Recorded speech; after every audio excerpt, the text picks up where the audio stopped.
అమ్మ అన్న, అమ్మవారితో మాట్లాడుతూ అమ్మ అన్న వెంటనే హృదయం ఆవిరైపోవాలి. అది తత్వజ్ఞానం తెలియడం అంటే.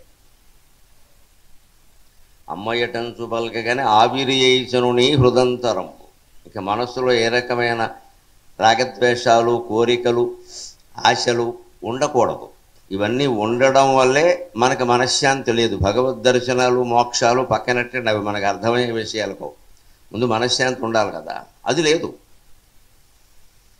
కారణం ఏమిటంటే మనస్సులో చాలా కోరికలు ఉన్నాయి, చాలా ఇష్టాలు ఉన్నాయి. ఇష్టాలు ఉన్న చోట ద్వేషాలు కూడా ఉంటాయి.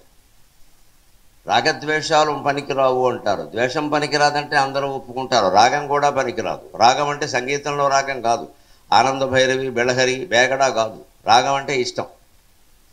ఇది నాకు ఇష్టం అనే మాట ఉందంటే ఆ ఇష్టం మన కొంప ముంచేస్తుంది. దుర్యోధనుడు అంటే నాకు చాలా ఇష్టం అని ధృతరాష్ట్రుడు చాలాసార్లు ప్రకటించాడు. వాడికి ఏ గతి పట్టిందో అందరికీ తెలుసు. కౌరవులు మొత్తం చనిపోయిన తర్వాత భారత యుద్ధం ముగిశాక 1 కాదు 2 కాదు 15 ఏళ్ళు ధర్మరాజు ఇంట్లో పడి తినవలసి వచ్చింది. అది కూడా ధర్మరాజు చాలా తెలివైన వాడు. భీముడిని పెట్టాడు వాడికి వంట చేసి పెట్టడానికి, వడ్డించడానికి. ఎంత గొప్పవాడిని పెట్టాడో.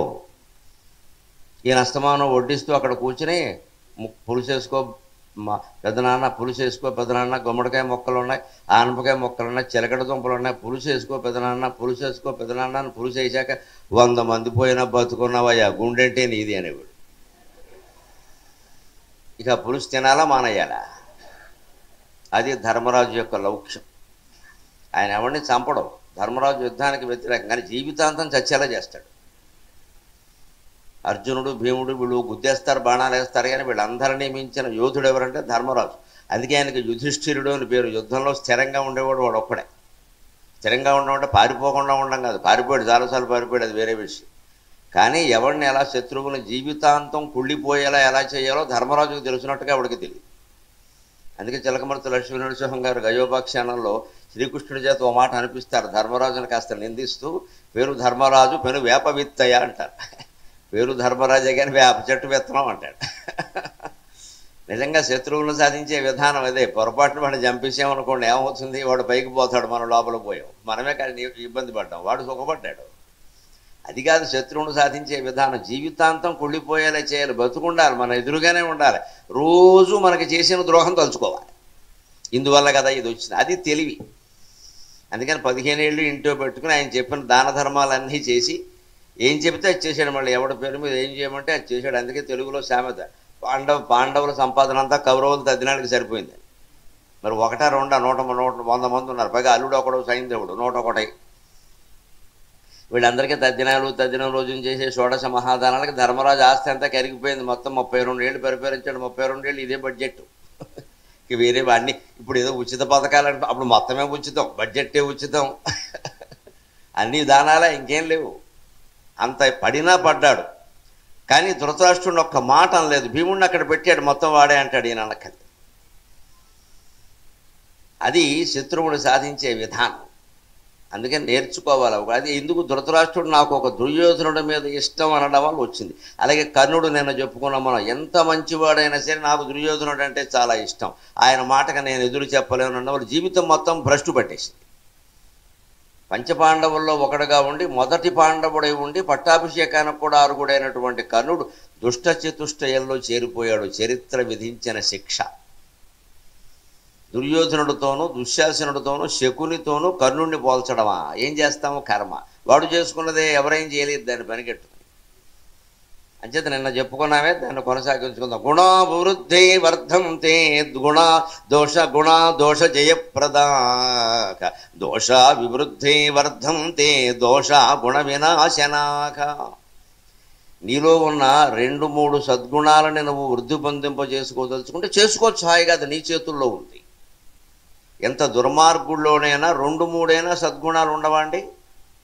ఎంత దుర్మార్గుల్లోనైనా ఉంటాయి. దాన్ని వృద్ధి పొందింపజేసుకో, అది ఒక్కటే నీ జీవితాన్ని కాపాడేస్తుంది. మా చిన్నతనంలో మాకు 6వ తరగతిలో ఒక్క సద్గుణము అని పాఠం ఉండేది. అది మా మనస్సు మీద ఎంత ప్రభావం చూపించిందో. దుర్మార్గుడు కూడా సన్మార్గుడుగా మారచ్చు అన్నమాట. ఒకవేళ మనం జీవితంలో ఏమైనా తప్పులు చేసినా కంగారు పడి ఆత్మహత్య చేసుకోక్కర్లేదు, మళ్ళీ సరిదిద్దుకోవచ్చు అన్నమాట. ఒక్క సద్గుణము ఉండేది. ఒక దొంగ ఉంటాడు, అతనికి దొంగతనమే వృత్తి, వాళ్ళ నాన్న నుంచి అదే వృత్తి, కుల వృత్తి అది. ఏదో చేసేవాడు, అదే సంపాదించుకుని తినేవాడు, ఏదో చేసేవాడు. వాడు ఏదో ఒక నలుగురు ముఠా కూడా ఉన్నారు. అనుకోకుండా వాడు ఒకరోజు ఇలాంటి ప్రవచనం చెప్తుంటే ఎవరో విన్నాడు, ఒక మూల నుంచి. ఆయన గుర్తుపడితే ఎవరో రానివారు, కానీ దూరం నుంచి విన్నాడు, అదేదో మనసుకు అనిపించింది. అందులో చెప్పాను మాట చెప్పాడు, ఎన్ని దుర్గుణాలు ఉన్నా పర్వాలేదు, ఒక్క సద్గుణం అలవాటు చేసుకుంటే ఆ సద్గుణమే నీ దుర్గుణాలన్నింటినీ పోగొడుతుంది, కంగారు పడక్కర్లేదన్నాడు. ఇది పట్టేసింది వాడికి.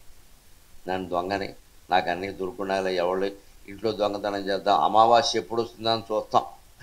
అమావాస్య వస్తే వాడికి పెద్ద పండగ కింద లెక్క.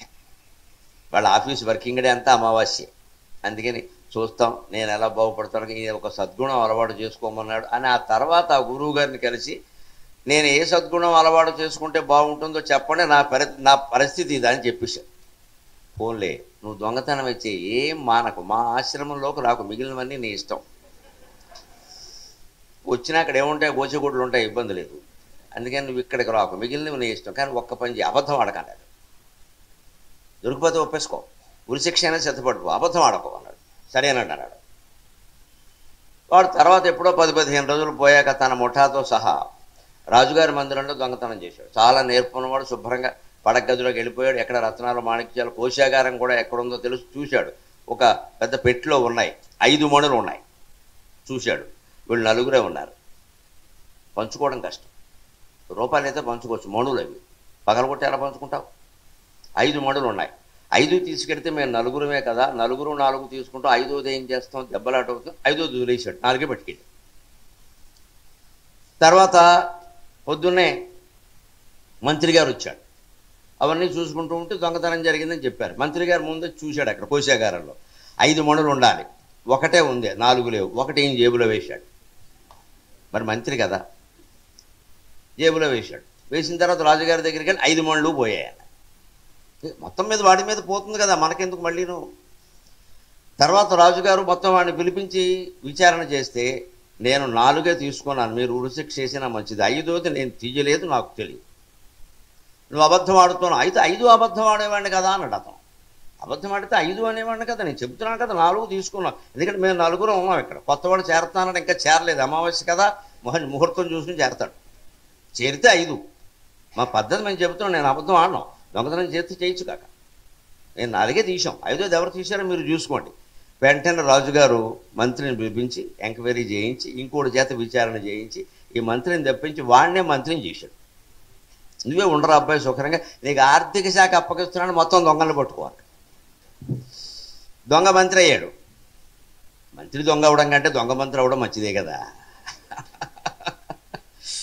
అది ఒక్క సద్గుణం ఉంటే మనకు కలిసి వచ్చేది. అది యోగ వాసిష్టం ప్రత్యేకంగా చెబుతోంది ఆ విషయం. ఏదో జీవితంలో కొన్ని అన్యాయాలు నువ్వు చేయొచ్చు, నీకు జరగచ్చు, ఇక వాటినే బీరకాయ పీచేసుకుని పీకేసుకుని లాగేసుకుని రోజు తలుచుకుని ఎందుకు ఆ కుళ్ళిపోవడం? బాగుపడే అవకాశం ప్రతివాడికి ఉంది, ప్రతి క్షణము ఉంది, 100 ఏళ్ల జీవితం ఉంది. 25 ఏళ్ళప్పుడు ఏదో తప్పు చేసాం, పొరపాటు, అదే తప్పు అలాగే కొనసాగించాలా? ఇక ఒకసారి మునిగినా ఒకటి, 4 సార్లు మునిగినా ఒకటి తప్పండి. ఒకసారి మునిగితే రోమ పట్టదు, 4 సార్లు మునిగితే పడుతుంది, తేడా ఉంది ఖచ్చితంగా. ఒకసారి తప్పు చేసామంటే ఎంత తప్పు అయినా పెద్దలు క్షమిస్తారు, 10 సార్లు చేసామంటే ఎవరు క్షమించరండి, చాలా తేడా ఉంది. శిశుపాలుడు 99వ తిట్టు దగ్గర ఆగినా కూడా శ్రీకృష్ణుడు వాడిని చంపేవాడు కాదు, 100 తిట్లు అని చెప్పాడు ఆయన. వీడేం చేశాడు, ఓవర్ యాక్షన్ చేసి, ఒకవేళ కొన్ని తిట్లు కింద లెక్క పెట్టకుండా మామూలుగా మందలించడం అంటారేమో, 108 తిట్టాడు, ఎందుకైనా మంచిదే, 8 ఎక్కువ తిట్టాడు. అష్టోత్తర శతం అప్పటి నుంచే వచ్చి ఉంటుంది బహుశా, ఇంకా ఎక్కువ తిట్టాడు. ఒకవేళ ఏమైనా 7-8 తప్పులు తక్కువ ఉంటే అది ఇందులో చేర్చుకొని, మొత్తం మీద నేను శ్రీకృష్ణుడు తిట్టక మాను, ఎందుకంటే వాడి జీవశక్తి, వాడు లోపల జైవిజయుల్లో ఒకడు పూర్వం రావణాసురుడు వాడే, అంతకుముందు హిరణ్యకశిపుడు వాడే. వాడు వైకుంఠానికి పోవాలని వాడు తాపత్రయపడుతుంటే ఈ గొడవలన్నీ వాడికి ఎందుకు గోల? ఎంత తిడితే అంత తొందరగా ఆయన చంపుతాడు, తొందరగా పైకి వెళ్ళిపోవచ్చు. శిశుపాలుడు హృదయం ఎవడికి అర్థం అవుతుంది, వాడు అమ్మకే అర్థం కాలేదు. వాడి హృదయం లోపల ఏం చేస్తుందంటే, తిట్టో తిట్టో తిట్టో, నువ్వు కోరే వరం స్వామివారు ఇచ్చాడు, 3 జన్మల్లో నాతో శత్రుత్వంతో వస్తావు అన్నాడు. 2 జన్మలు అయిపోయింది, ఇంకొక జన్మ వేసేయి ఓ దెబ్బ, వాడు నేను వేసేస్తాడు, పైకి వచ్చేయి, గొడవలేదు. అలా ఒక్కొక్క జీవుడు వేదన ఉంటుంది లోపల. వాడిని దుర్మార్గుడు అంటే అలాగా, పైకి చరిత్రలో దుర్మార్గుడు కిందే కనపడతాడు, లోపల వేదన వేరు. హిరణ్యకశ్యపుడు అంతే, రావణాసురుడు అంతే. ఎంతమంది చెప్పినా వాళ్ళు వినలేదు, భార్య చెప్పినా, పిల్లలు చెప్పినా, ఎవరు చెప్పినా వినలేదు. కారణం లోపల జీవుని వేదన. వెనకో వెనకో ఇప్పటికే కిందకి దిగొచ్చో మళ్ళీ కింద లోకంలో ఉంటావు పని లేక పైకి వెళ్ళిపోవాలి. మన వైకుంఠంలో ఉండేవాళ్ళం, విజయవాడ బస్ స్టాండ్లో ఉండడం మనకేం పని, అధవసంతా వెంటనే వెళ్ళిపోవాలి.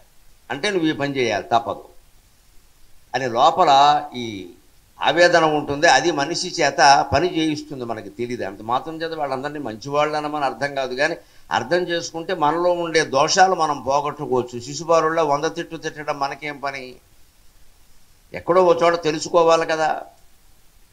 అది చెబుతున్నాడు ఇక్కడ. నువ్వు గుణాలైనా వృద్ధి చేసుకోవచ్చు. అలాగే దోషాలు ఉన్నాయి. ఒక్కో మనిషి ఉంటాడు, వాళ్ళు ఓ 100 గుణాలు ఉంటాయి, 2 3 దోషాలు ఉంటాయి. పనిగట్టుకుని ఈ గుణాలని పక్కనట్టు దోషాలను వృద్ధి చేసుకుంటే 100 గుణాలు పోతాయి. ఏం చేసుకుంటావో నీ చేతుల్లో ఉంది. మన చేతుల్లో ఉన్నా కూడా ఎందుకు చేయలేకపోతున్నామండి? ఇప్పుడు చెబుతున్నాడు యోగ వాసిష్ఠ కవి. మనుషులందరికీ ప్రధాన శత్రువు ఏది అంటే బీపీ కాదు, షుగర్ కాదు, క్యాన్సర్ కాదు, ఏదీ కాదండి. ఆలస్యం యది న భవేత్, ఆలస్యం యది న భవేత్ జగత్యనర్థక కో న స్యాత్ బహుధనికో బహుశ్రుతో వా ఆలస్యం ఆలస్యాదియమవనీ ససాగరాంత సంపూర్ణ నరపశుభిశ్చ నిర్ధనైశ్చ ఆలస్యాదియమవనీ ససాగరాంత సంపూర్ణ నరపశుభిశ్చ నిర్ధనైశ్చ. మనుషుల్లో ఉండే పెద్ద శత్రువు ఏమిటంటే మనందరం పరిహరించుకోవలసింది ఆలస్యం. ఆలస్యం అంటే లేటు అనే అర్థంలో వాడుతున్నాం మనం. సంస్కృత భాషలో ఆలస్యం అంటే బద్ధకం. బద్ధకం వల్లనే లేట్ అవుతుంది, అది వేరే విషయం. బద్ధకం లేకపోతే ఎందుకు రాం? 3 రోజులుగా మీరు చూస్తున్నారు, 6 గంటల కంటే 6 గంటలకు ఖచ్చితంగా ప్రవచనం మొదలైందా లేదా? ఏర్పేడు వ్యాసాశ్రమం అంటే అది. ఏర్పేడు వ్యాసాశ్రమం అంటే అది. ఖచ్చితంగా 6 అంటే 6. 2 నిమిషాల ముందే ఇక్కడికి పిలిచారు, కానీ ఆలస్యం లేదు ఎక్కడ. నేను ముగించడంలో ఆలస్యం ఉందేమో కానీ వారు ప్రారంభించడంలో ఆలస్యం. నేను ముగించడంలో కూడా ఆలస్యం, ఎందుకంటే చెప్పేస్తాను, లేకపోతే నేనేదో సాగదీశాను అనుకుంటారు. స్వామివారు నన్ను ఏం కోరారు అంటే ఓ 1/2 గంట పెంచినా పర్వాలేదు, మేము తర్వాత కార్యక్రమాలు ఏం లేవన్నారు. ఆయన ఆజ్ఞగా భావించి నేను అనుకున్న ప్రణాళిక పూర్తయ్యే వరకు చెబుతున్నాం. లేకపోతే భారం అయిపోతుంది కదా ఆ విషయం మళ్ళీ మర్నాటికి. అందుకని లేకపోతే ఎక్కడొక్కడ ఆపేస్తాం, పెద్ద విషయం కాదు. ఎందుకంటే లోకంలో 3 విద్యలు ఉంటాయి. మా గురువు గారు చెప్పేవారు, వ్యాకరణం ఒకటి, తర్కం ఒకటి, వ్యాకరణం ఒకటి, వేదాంతం ఒకటి, కవిత్వం ఒకటి. వ్యాకరణం, కవిత్వం, వేదాంతం 3 ఉంటాయి. 3 ప్రత్యేకత. వ్యాకరణం చెప్పేవాడికి కష్టం, వినేవాడికి కష్టం. వినేవాడికి విసుగే, చాలా కష్టంగా, చెప్పేవాడికి కూడా కష్టమే, ఇద్దరికీ కష్టం. కవిత్వం ఉందే చెప్పేవాడికి కష్టం, వినేవాడి సొమ్మేం పోయింది, కొడితే చప్పట్లు కొడతాడు లేదా పోతాడు. వేదాంతం ఉందే చెప్పేవాడికి సుఖం, వినేవాడికి సుఖం. ఎంతసేపు అయినా చెప్పచ్చు, ఎవరూ ఏమీ చెయ్యక్కర్లేదు, హాయిగా ఒక్క విషయం ఆచరించాల్సిన పని లేదు, హాయిగా వినేసి వెళ్ళిపోవచ్చు. ఎంత బాగా చెప్పారో, మళ్ళీ ఎప్పుడు గొడవరు వస్తారు అంతే, ఏమీ చేయక్కర్లా. ఇందులో చేసినకపోతే అడిగేవాడవడం. అందుకే వేదాంతం చెప్పేవాడు కూడా సుఖం, ఎంతసేపు అయినా చెప్పచ్చు. ఎంతసేపు ఎందుకు చెప్పారని, మరి దాంట్లో ఉన్న సత్తా అది అనొచ్చు. ఒకడు సూక్ష్మంలో ముగించాడు చాలు, సూక్ష్మంలో మోక్షం అనొచ్చు. అంతా మనకు అనుగుణంగా సర్దేసుకోవచ్చు. మాస్టర్ పాఠం అలా చెప్తే ఊరుకుంటారా? పిల్లలకు అర్థమయ్యేలా చెప్పాలండి, సిలబస్ అవ్వాలండి, అన్నీ ఉంటాయి అక్కడ నిబంధనలు, ఏమి ఉండవు ప్రవచనానికి. అంచేది మా గురువు గారు చెప్పేవారు, అబ్బాయి వ్యాకరణం చెప్పడం ఇద్దరికీ కష్టం రా, కవిత్వం చెప్పడం ఒకరికే కష్టం, వేదాంతం ఇద్దరికీ తేలిక, అందుకని వేదాంతం చెప్పుకో అన్నారు. అందుకే మొదలెట్టే నేను గొడవ లేకుండా. ఎంతసేపు చెప్పినా పర్వాలేదు, ఎక్కడ ఆపేసినా పర్వాలేదు.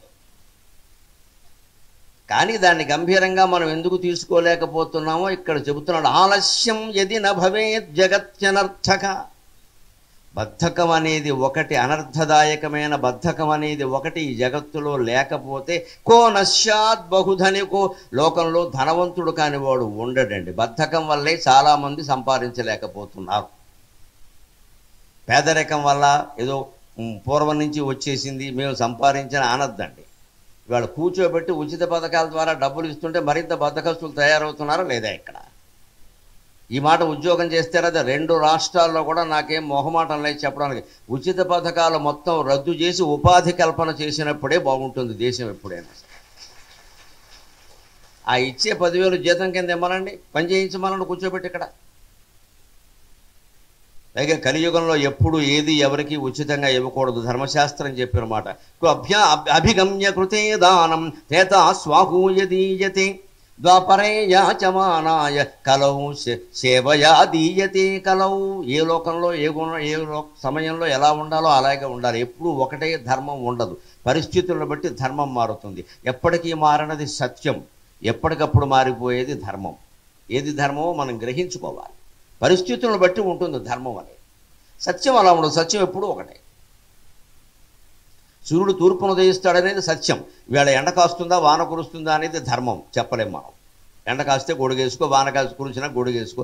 నీకు పని ఉంటే బయటికి వెళ్ళి తప్పనిసరి అయితే లేదో లోపల కూర్చో. కానీ సూర్యుడు ఉదయించడం మాత్రం తప్పదు. నీకు కనపడినా కనపడకపోయినా అది సత్యం. బ్రహ్మ సత్యం, జగన్ మిథ్య. జగత్తు మిథ్య అంటే లేదని కాదు శంకరాచార్య ఉద్దేశం. లేకపోతే వాడు కనపడుతుంటే అంత అమాయకుడు కాదు. నిరంతరం మార్పు చెందుతుంది.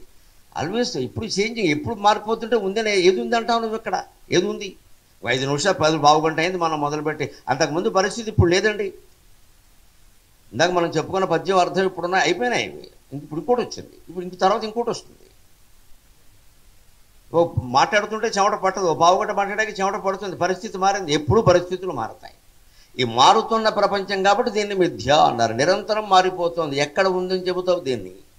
మారింది ఎవరంటే మనం ఒక్కళ్ళమే. జిడ్డు ఆలోచనలు పెట్టుకుని ఎడుతున్నాం. ఇక్కడ పరిస్థితులకు అనుగుణంగా మనం మారాలి. అందుకని ఆ మారడానికి మనకు అడ్డం వచ్చేది ఏమిటంటే ఈ బద్ధకమే. ఓ ప్రణాళిక వేసుకుంటే అందరూ మారుతారు ఖచ్చితంగా. అటువంటిది వేసుకోకుండా మనం ఎప్పుడూ ఒకటే పద్ధతిలో కొనసాగుతూ ఉంటాం. కో నశ్యాత్ బహుధనిక. ఉపాధి కల్పన చేస్తే ఖచ్చితంగా ధనవంతుడు కానివాడు ఉంటాడా? అదే కష్టపడి సంపాదించుకుంటాడే. ఆ డబ్బు అలా ఇవ్వచ్చు కదా, ఇలా ఎందుకు ఇవ్వాలి? ఒకరు చేశారు, ఇంకొకరు మొదలుపెట్టారు, అన్ని పార్టీలు మొదలుపెట్టే. రాష్ట్రాలు ఏమవుతున్నాయో అందరికీ తెలుసు. ఇన్ని పథకాలు పెట్టే బదులు మొత్తం రద్దు చేస్తాం, ఇంటికొక్క ఉద్యోగం మాత్రం ఖచ్చితంగా ఇస్తామని చెప్పను చాలు, ఇంకేం ఒక్కర్లేదు. మన బతుకులు మనం బతుకుతాం ఏదో రకంగా. ఆడ మగ ఇవాళ అందరూ ఉద్యోగాలకు సిద్ధంగానే ఉన్నారు. బలహీన వర్గాల్లో కూడా అందరూ సొంతంగా సంపాదించుకుని బతకాలని అనుకుంటున్నారు. ఇలా చేయి చేపాలని వాళ్ళు ఏం అనుకోవట్లేదు. అంత ఆత్మాభిమానం లేని వాళ్ళు ఏం కాదు. గత్యంతరం లేని పరిస్థితుల్లో ఏం చేస్తారు? ఇంటికి వచ్చి పట్టుకొచ్చి ఇస్తుంటే వద్దంటారా? ఆ పరిస్థితిని తప్పించాలి. ఖచ్చితంగా ప్రభుత్వానికి బాధ్యత ఉండాలి, మనకి ఉండాలి. అక్కర్లేదండి మాకు ఉచిత పథకం ఉద్యోగం చూపించండి అని అడగాలి ఖచ్చితంగా ఇంటికి వచ్చి ఇచ్చిన వాడిని. అప్పుడు వాళ్ళకే మారుతుంది కదా. ప్రజలు ఈ మధ్య పుచ్చుకోవట్లేదండి బాబు, మనల్నే తిడుతున్నారు, ఉద్యోగాలు కావాలంటే మరి కావాలి, ఉద్యోగమే కావాలి. బద్ధకం అనేది అలవాటైతే ఎలా ఉంటుందో చూస్తూనే ఉన్నాం మనం. కోనశ్యాత్ బహుధనిక. లోకంలో ధనవంతుడు కానివాడు ఉండడు బద్ధకం లేకపోతే. కష్టపడి పనిచేస్తే ఎందుకు రాదండి? అందుకే మనకి కరాగ్రే వసతే లక్ష్మీ. కలియుగంలో ఎలా ఉండాలో చెప్పారు కదా. కృతయుగంలో ఇంటికి వెళ్ళి దానం చేయమన్నారు. అభిగమ్య కృతయ దానం. త్రేతా స్వాహూయదయితే. త్రేతాయుగంలో ఇంటికి వెళ్ళి ఇవ్వద్దు, పిలిచి ఇమ్మన్నారు. ఇంటికి పిలిచి ఇమ్మన్నారు. ద్వాపరయుగంలో ఏం చెప్పారో తెలుసా? ఇంటికి పిలిచి ఇవ్వద్దు, నీ ఇంటికి వచ్చి అడిగితే ఇమ్మన్నారు. కలియుగంలో ఏం చెప్పారో తెలుసా? మనలాంటి మహానుభావులు అందరూ పుడతామని ఇంటికి వచ్చి అడిగినా ఇవ్వద్దు, లోపలికి వచ్చి 4 బకెట్లు నీళ్లు తోడమని చెప్పి అప్పుడు డబ్బులు ఇవ్వాలి. ఊరికే ఇస్తే వాడు రోజు వస్తాడు. ఇంకా కలియుగంలో మనుషుల బుద్ధులేవి అంతే. లోపలికి పిలిచి ఏమిటి ఇవాళ కరెంటు పోయిందా